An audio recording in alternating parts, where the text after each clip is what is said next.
The noise we call progress. From neon nights in Tokyo to glass towers in Silicon Valley, we celebrate speed as virtue, expansion as success, and growth as the measure of everything we value. Walk with me for a moment through a city that never sleeps. Lights flicker in windows up and down the blocks. Escalators hum. Delivery bikes weave between lanes. The clock is not enough.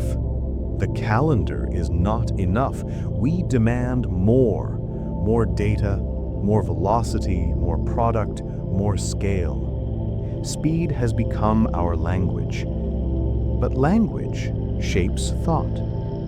When speed is our grammar, we begin to believe action is always better than pause. Progress promised us many things. Longer lives, more comfort, fewer limits. We believed that with each innovation, the world would become more humane. And often it did. Vaccines, electricity, the internet. These are not mere conveniences. They are forms of liberation. But the promise carried a shadow. Every leap forward asked for more resources, more energy, more attention. The ledger of progress began to show entries we did not read. Strain on ecosystems, frayed attention spans, an endless appetite for novelty. Speed became a measure of worth. In some cities, a person moves quickly not because they must, but because they want to signal value. Fast emails, fast replies, fast achievements. The workday stretches into the night. Productivity metrics appear on dashboards, and we begin to imagine ourselves as nodes in an ever-accelerating machine. But if identity is formed by constant motion, what happens to being when we finally stop?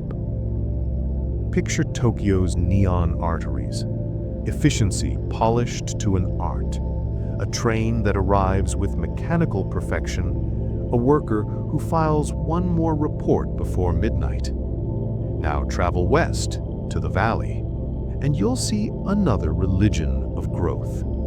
Hackathons, venture capital pitches, the rhetoric of disruption. Different landscapes, same devotion. Speed as practice, growth as gospel. Look beneath the polished facades and the glossy press releases. The manufacture of everything requires landscapes, minerals, and water. Forests fall, waters thin, species fade. The tale of progress is often told without its epilogue, what we sacrifice. Speed devours time, and also soil, and rivers, and quiet seasons.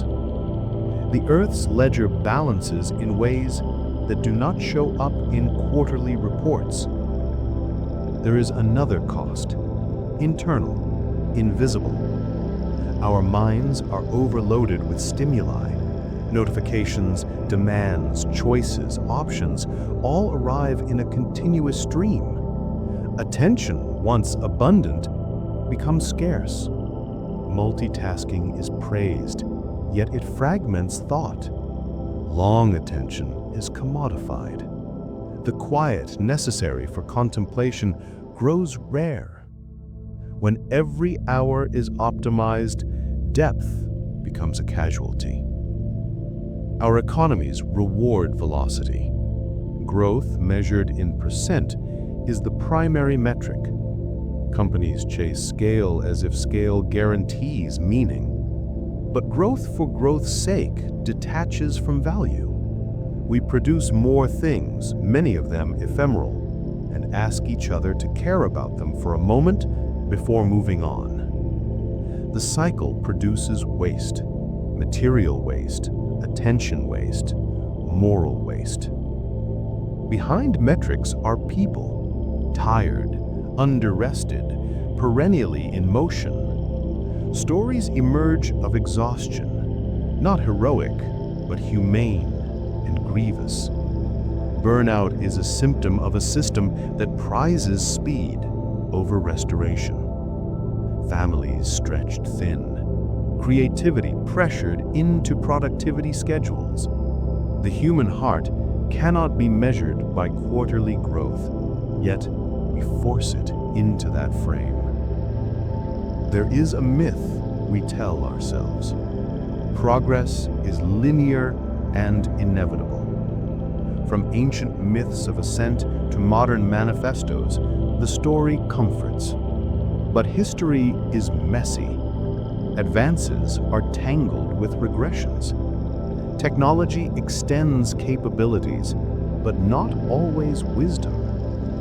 If we neglect the question, growth toward what, we may accelerate into forms of living that undermine the ends we once intended.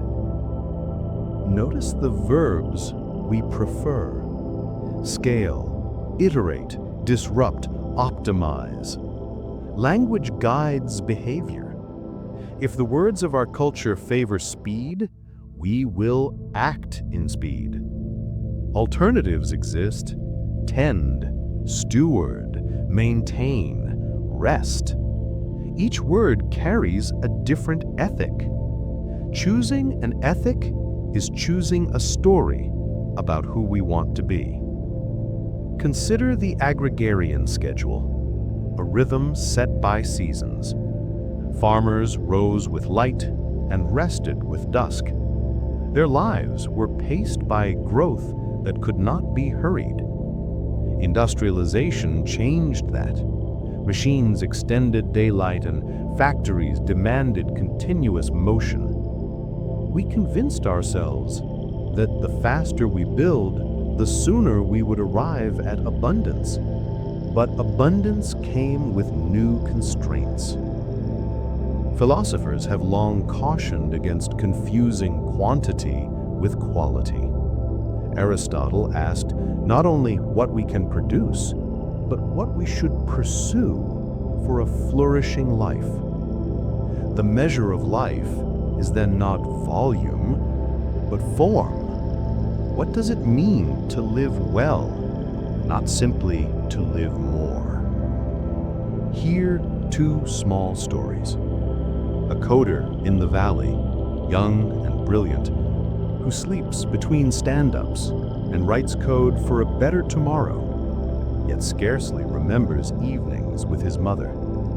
A small-town artisan who crafts bowls slowly by hand, whose work is beautiful because it refused haste, and whose joy is measured in morning light. Both lives are earnest, both are human. The comparison is not an argument against technology, it is a plea for context. Many traditions remind us of limits. The concept of Sabbath, a deliberate stop, appears across cultures. Moments of pause are not decadence, they are necessary cultural hardware for human restoration. Acid itself often requires space to breathe. A painting needs a margin, a symphony needs rests. Without rests, notes blur into noise. Suppose we changed what we measure. What if success included time spent with loved ones, ecological health, sleep quality, creative depth? New metrics lead to different incentives. To measure what we truly value is to steer economies toward human flourishing rather than perpetual expansion. That shift would not happen by decree alone. It requires cultural imagination. What can a single person do in the face of such a tide? Start small. Guard your attention. Create boundaries. Allow days of slower pace. Keep rituals that anchor you. morning coffee, an evening walk, calling a friend. Reclaim time from the machine of optimization. Practice saying no, not out of scarcity, but out of love for what matters. Organizations can act differently too. Design workdays with margins. Reward depth, not only speed. Encourage sabbaticals. Measure employee well-being. These changes are not merely humane, they are strategic. Deep creativity often blooms where rest is respected. At larger scales, policy can reshape incentives. Environmental regulations, protections of commons, taxes that account for externalities. These are instruments that slow some kinds of motion for the sake of long-term health. Collective choices create the architecture within which individuals and organizations act. If we value ecosystems, we will design economies that respect limits. Perhaps the deepest work is imaginative. We must invent stories where pause is noble, where repair is progress, where sufficiency is a goal. Art, education, and civic conversation can rewrite the grammar of our culture. Imagine leaders who celebrate care as achievement, neighborhoods that prize slow markets, companies that count rest as investment. Here is a modest manifesto to carry forward. Choose depth over breadth. Protect attention like a sacred trust. Value time not just as input to growth, but as life itself. Seek technologies that extend human flourishing, not merely throughput. Picture a city where trams run quietly and markets close early for repair. Picture companies that operate on seasons, innovation cycles that include long rests. Picture a life where your success is counted in the meals you shared, the books you read, the quiet you held. These images are not utopian fantasies, they are design possibilities. Progress once asked, what could we do? Now it asks, what should we become? Speed is neutral until we give it ends. The real question, growth toward what? Tonight, when you check a timeline, pause, breathe, ask, does this add life? When you reach for another task, pause, ask, will this make room for what matters? Small pauses aggregate into a different life. Progress need not be abandoned, but it must be reimagined.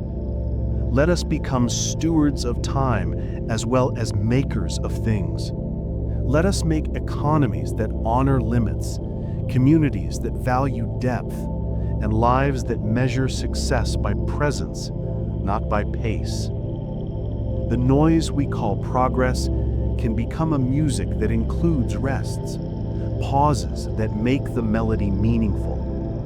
In the spaces between motion, life reveals itself. Slow down, choose well, build slowly, and with care.